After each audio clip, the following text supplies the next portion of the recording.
Hey guys, welcome to the Reddit Battle League Weekly Rundown, where I will go over each battle briefly and talk about what worked, what didn't, and afterwards we'll take a look at the overall standings. Quick disclaimer, if there's no battle video, or the battle wasn't completed by the end of the week, then I won't be able to review it. Simple as that.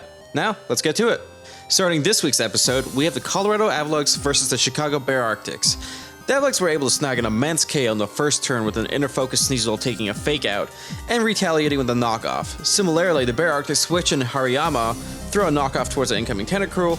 After setting up toxic spikes, Tentacruel was taken out by an earthquake. Out pops in Primeape, is able to dish out a huge close combat, but is unable to take one from Hariyama. The Avalanche bring out Thundurus and throw a sludge wave towards Hippowdon. Soon after, Thundurus is able to knock out Hippowdon with Grass Knot. The Bear Arctics bring back Hariyama, go for a fake out, but are not able to take a Volt Switch.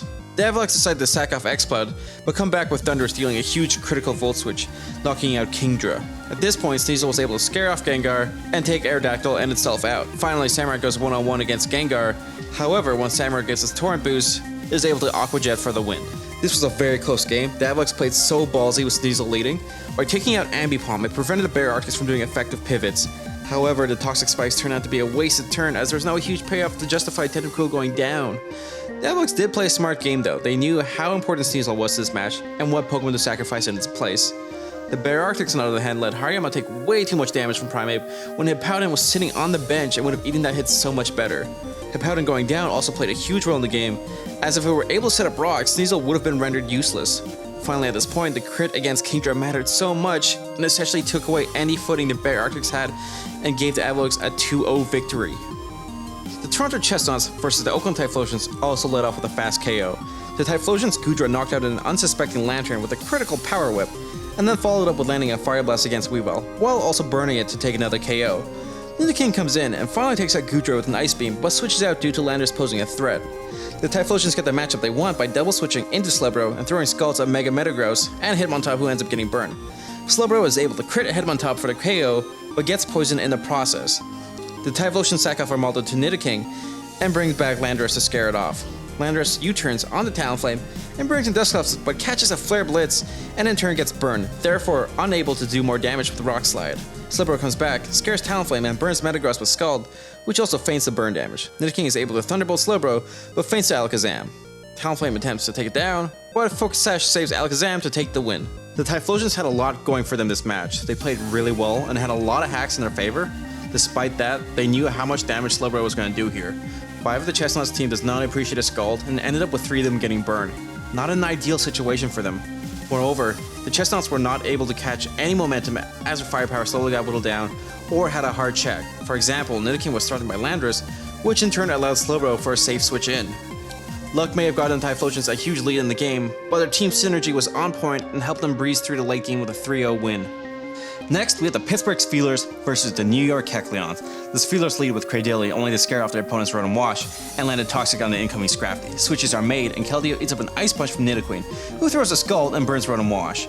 Tyranitar briefly pops in, set up the Sandstorm, but leaves for Cradily to eat up a Volt Switch. Nidoqueen comes out again and does a considerable amount of damage to Druddigon, but takes Rocky Helmet and Rough Skin damage in return and gets paralyzed. The Steelers bring out Keldeo and takes out Nidoqueen with Scald. Eventually, the Steelers bring out Rocks thanks to Donphan, and at this point, the Steelers are completely carrying the match, checking the Kecleon's heart and doing gradual chip damage. Rotom Wash goes down to burn damage, and Donphan is then able to pick off Noivern with an Ice Shard and KO Infernape with Earthquake. Scrafty and Donphan go head to head with both on low health, but Donphan is able to stand its ground and let Scrafty go down to poison damage. Mew pops in and gets an easy KO on Donphan, but Tyranitar is able to finish off the match. This match was fairly simple. The Steelers had the momentum once again and were able to utilize Donphan amazingly, completely walling Scrafty. The Steelers had a super well-built team, and they were able to check every threat the Kecleons had to offer, while letting chip damage add up enough to pick up some easy KOs. The Kecleons brought in a great team, but played too safe. They need to add more pressure to their opponent and go more offensive. They made a few predictions, but very little of them paid off. The Steelers were able to pick up another 4-0 this week. The Tacoma Tyranitars go head-to-head with the Minneapolis Mamoswines. After the Mamoswines set up some spikes, the Tyranitars make a huge prediction that leads to the first KO of the match. The Mamoswines bring out Starmie to even out the game, but the Tyranitars make another prediction and Kyurem scores a KO against Cobalion. The Mamoswines bring out Charizard to set up a Tailwind, but goes down to a critical Ice Beam. Qwilfish comes back and sets up some more spikes, paralyzes the Skarmory, and taunts it to death. Chandelure pops out and takes out the Qwilfish, but goes down to Shadow Ball from Porygon Z. It's KO for KO as Porygon Z faints, then Mean Shao, until finally, Kyurem comes back to finish off Starmie and get the win for the Tyranitar's. The Tyranitar's played a huge prediction game and it paid off so much. Furthermore, the crit against Charizard let them essentially have free reigns on the game. Kyurem also did so much damage that they knew they had to keep it around. This allowed them to sack off less important Pokemon. Despite this, the Mamoswines didn't play a bad game either. They were prepared for the Skarmory and they knew how to take it down. However, they lost too many Pokemon at the start of the match and had little support to make the plays they wanted. In the end, the Tyranitar's come out with a 2-0 victory. The Baltimore Ravias versus the Golden State Wartortles led off to a rocky start as the Ravias set up their Stealth Rocks and the Wartortles set up a Dragon Dance. The Ravias switched to Doublade, but Dragonite is able to KO it with Earthquake. Swampert reemerges, takes a lot of damage, but is able to KO Dragonite with Ice Punch. Scizor comes in and is able to finish off Swampert with U-Turn, Go-Go gets burned, and Scizor is able to eventually come in and Bullet Punch it to death. The Ravias bring out Lucario to get rid of Scizor, but is scared off once Emboar pops out.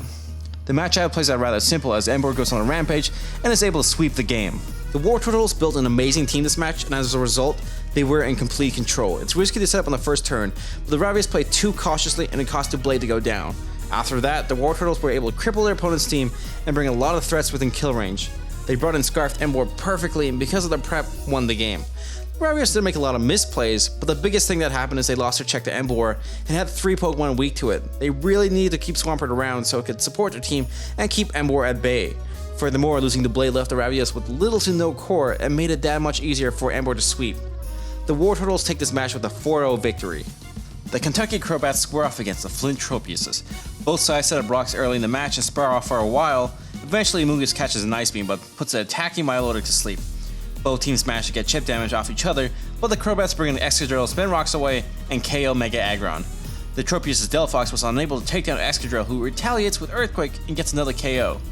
The Tropius are able to pick up Excadrill with Hoopa, but switch out fearing the Signal Beam from Jolteon. Breaking the sleep cause, Amoonguss goes for another Spore and puts Kangaskhan to sleep.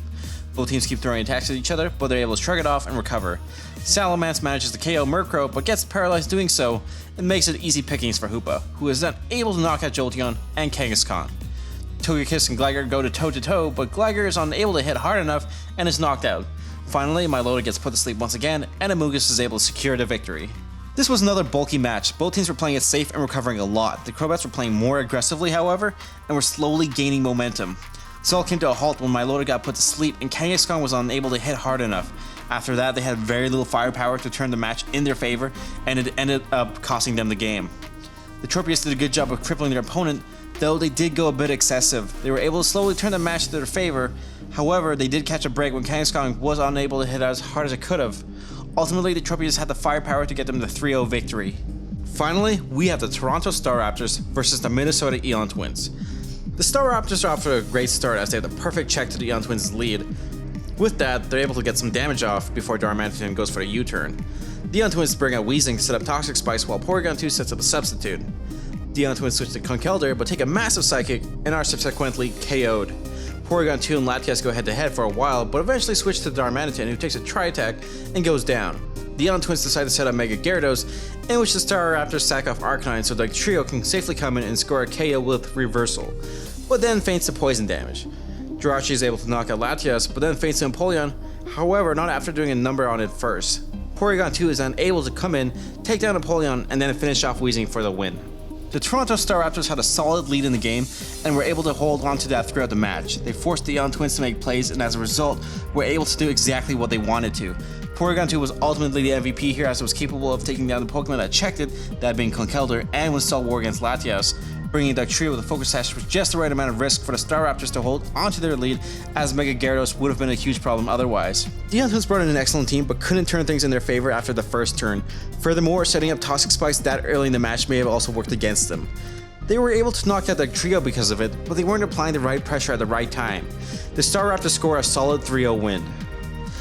Now let's take a look at this week's scoreboard. Once again, keep in mind that not all battles can be reviewed, but the scoreboard is frequently kept up to date.